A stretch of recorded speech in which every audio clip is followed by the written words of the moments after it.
عليكم ورحمة الله وبركاته. اللهم صل وسلم وبارك على سيدنا محمد وعلى أهله وصحبه وسلم. ازيكم عاملين ايه؟ وحشتوني. تعالوا النهاردة كده نعمل طبعا كلكم فاكرين الهوهز بتاع زمان اللي كنا واحنا رايحين المدرسة كنا بنشتريه، كيك الهوهز ده كان لازم كلنا كنا زمان نشتريه. ما تيجوا نعمله النهاردة بمقادير بسيطة جدا من البيت، وهيبقى احلى واطعم من اللي بنشتريه من بره. تعالوا معانا نخش على المقادير. ما تنسوناش في لايك واشتراك في القناه وتفعلوا الجرس يوصلكم كل فيديوهاتنا الجديده من مطبخ سلوى. يلا تعالوا معانا نشوف المقادير. معايا هنا بوله، اهم حاجه تكون ناشفه وحلوه. معايا هنا كوبايه سكر، يعني يا دوبك ناقصه معلقه، حاجه بسيطه. الكوبايه اللي انا هعاير بيها كل حاجه. معايا بيضه، هنا بيضه بحراره المطبخ، يعني ما تكون خارجه من التلاجة بشويه كده. طبعا بيضه يعني الفانيليا. ومكون تاني طبعا كلكم عارفينه انا دايما بنزل بيه، اللي هو الخل. الخل ده يا جماعه محسن طبيعي للمعجنات وللكيكات، جميل جدا، بيبقى ايه ماده رفع. اهو هنحط يجي معلقه كده. تمام. بالمضرب اليدوي، كل بيت فيه المضرب ده يا جماعه. هنبتدي اهو، يعني انا بسهل عليكم كل حاجه اهو. انت هتقومي تنفذيه حالا وانت بتسمعيني دلوقتي. كل بيضايه واحده، كوبايه سكر، اللي انت عايزاه اهوت. طبعا بنتنينا ندوبه كده بالمضرب، يعني لا بقول لكم لا خلاط ولا مضرب كهرباء ولا عجين، لا تعالوا معانا اهوت، بسيط جدا. هننزل بكوبايه زيت، بس اهم حاجه يا جماعه يكون زيت نظيف حلو مالوش اي غضه، يعني زي زيت الذره واي زيت، بس المهم يكون زيت نظيف، عشان يعني مش عايزين الوصفه بتاعتنا تبوظ وتبقى. ونبتدي بقى نقلب كويس كده اهو، الزيت مع السكر مع البيضه. عايزين ندوبه حلو قوي، نتنينا نقلب كده. اللي لسه ما حطش لايك يحط لايك، اللي بيسمعنا كده ويشاهدنا يحط لنا لايك، لان بلاقي يا جماعه بقول لكم بلاقي المشاهده عاليه وحلوه، بس اللايك ضعيف جدا. طب ليه؟ يعني انتوا بتخشوا تسمعوا، حط اللايك. نبتدي ننزل بها كده. عبد الرحمن تعالى شوف مصطفى اهو. نبتدي نقلب كويس قوي.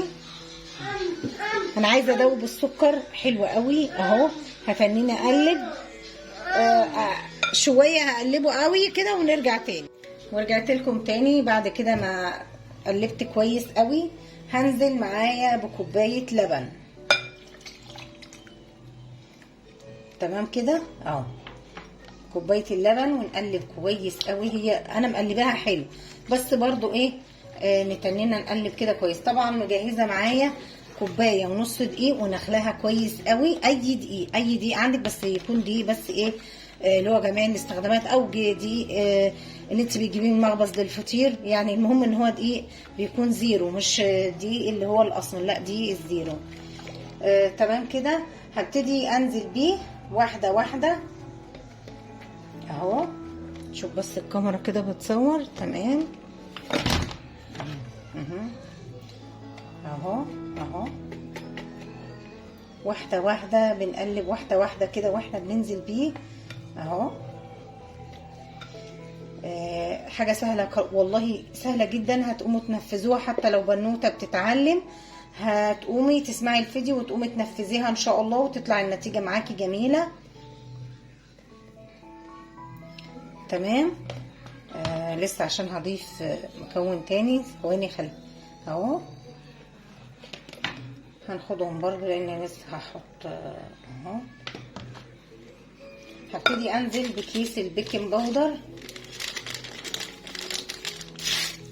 ادي كيس بيكنج باودر اهو.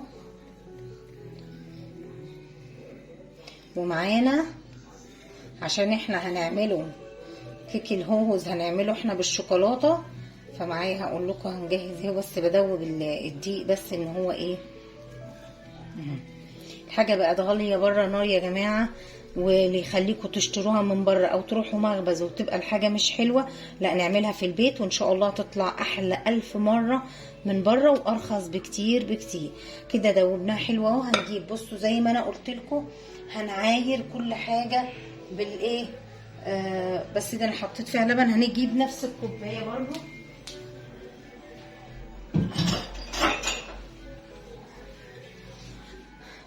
هعاير طبعا نص الكوبايه، نص الكوبايه كريم كاكاو اسباني اللي هو غير محلى، كاكاو غير محلى اللي هو الاسباني، لان احنا حاطين سكر. ما ينفعش نجيب كاكاو اللي هو المحلى. ليه؟ لان احنا حاطين سكر. تمام اهو. طبعا يا جماعه الكاكاو لازم ننخله لان ساعات بيبقى فيه تكتلات فايه مش حلو اهو. شايفين التكتلات اللي فيه؟ فلذلك لازم الكاكاو ده لازم ايه يتنخل. بنفكها برضو بس يعني ما بتنزل ما بتدوبش كويس زي ما بننخلها. تمام اهو.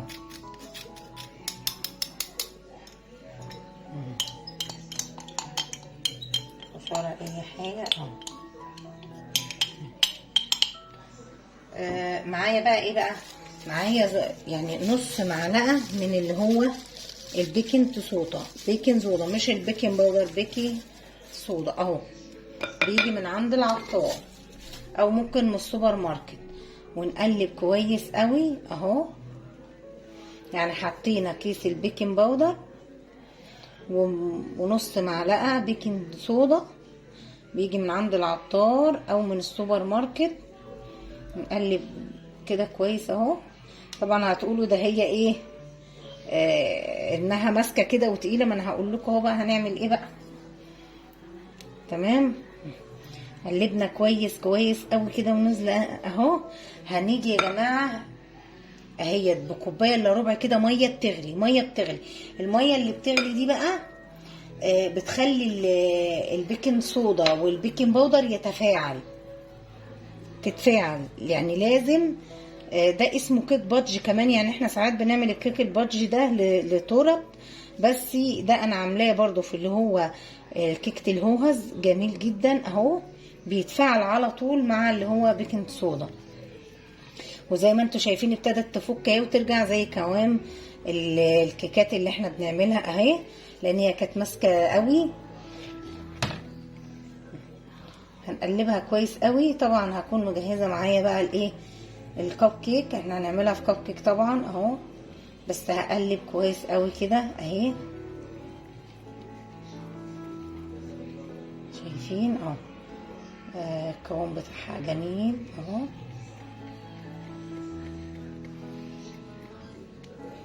اهو. تمام بقى نحط الحاجه دي كلها كده عشان نجيب. هنشوف هنعمل ايه اهو. كل ده نشيله اهو ونرجع تاني. هجيب معايا معذرة اللي اتهزت اهي، هعدلها بس الكاميرا. معايا القالب السيليكون ده زي ما شايفينه للكب كيك، او ممكن اي قالب عندك اللي هو الكب كيك.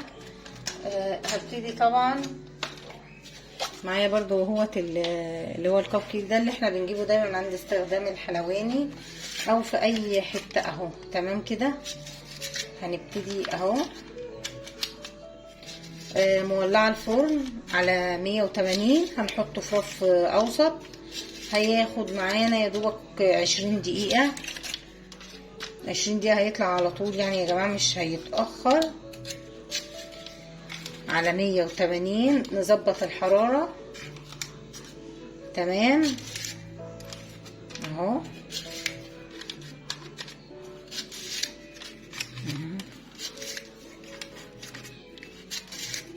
اهو كده اهو.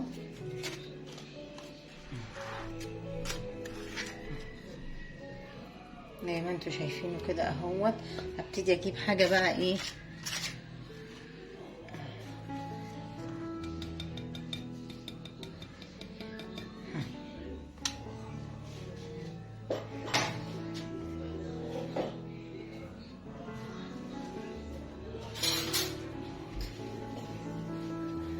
نبتدي بقى نجيب مثلا حاجه زي كده اهي، ونقوم ايه ونسيبه حته كمان ايه، يعني ما نملهوش قوي. تمام.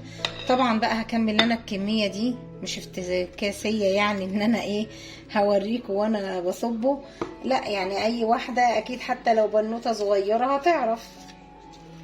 هتعرف ان هي تعمله.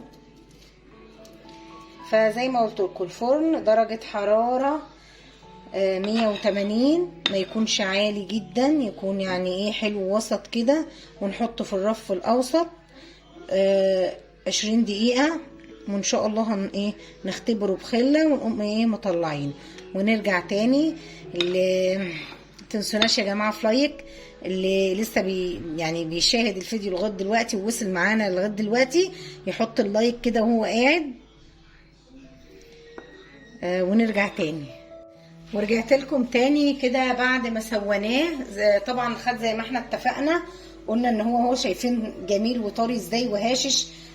بعد ما خد 20 في دقيقة هنجيب مثلا يعني دقوا مع عندكم، لان اكيد المقوار اللي هو بتاع الحاجة دي مش موجودة. هنبتدي نعمل كده سجم كده فيه كله كده. تمام. عايزه اشوف الصغير كده هيبقى ايه كده. انا جبت واحد من ده وواحد من ده وقلت هشوف، لا لقيت بصراحه اللي هو الكبير احسن. هنجيب بس ايه اهي، هجيب بقى طبق نطلع الحاجه دي بسرعه. قد ايه هاشش جدا وجميل وطري وحلو قوي. ما شاء الله عليه. هو كيك البادج ده، يعني الكيك اللي احنا عملناه ده كيك بادج ده جميل جدا على فكره. هعمل لكم بيه تورته تحفه بس ان شاء الله قريب كده. جميل جدا، او زي ما انتم شايفين كده بتبقى احسن اهي. طبعا ده الولاد بياكلوه كده من ورانا، مش هيقول لا اهو.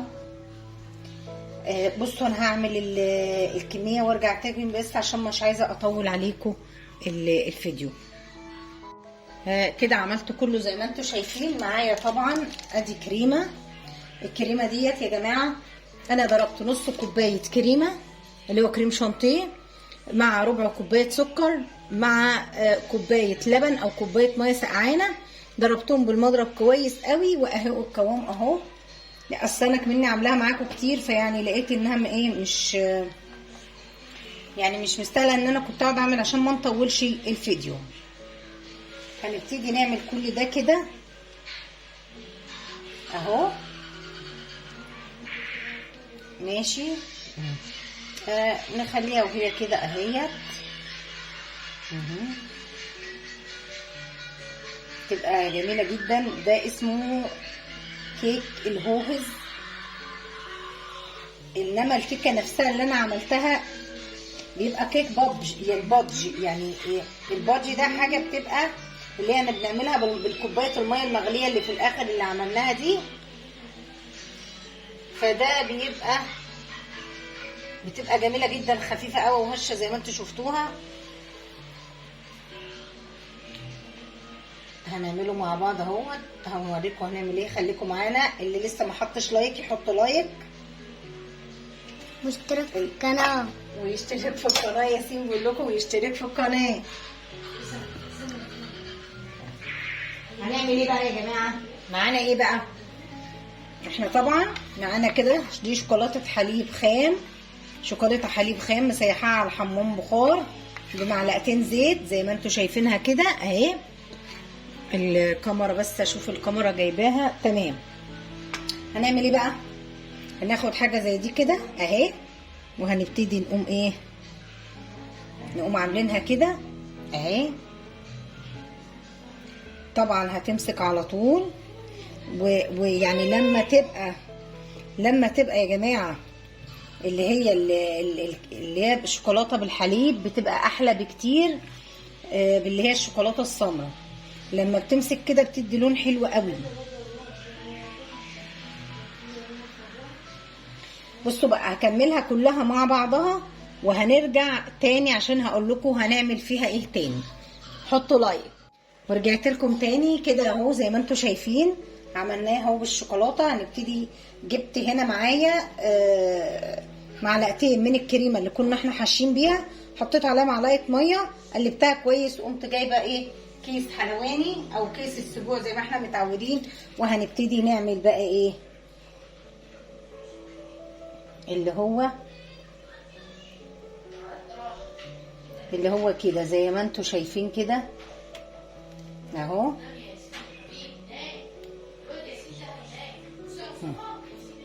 اهي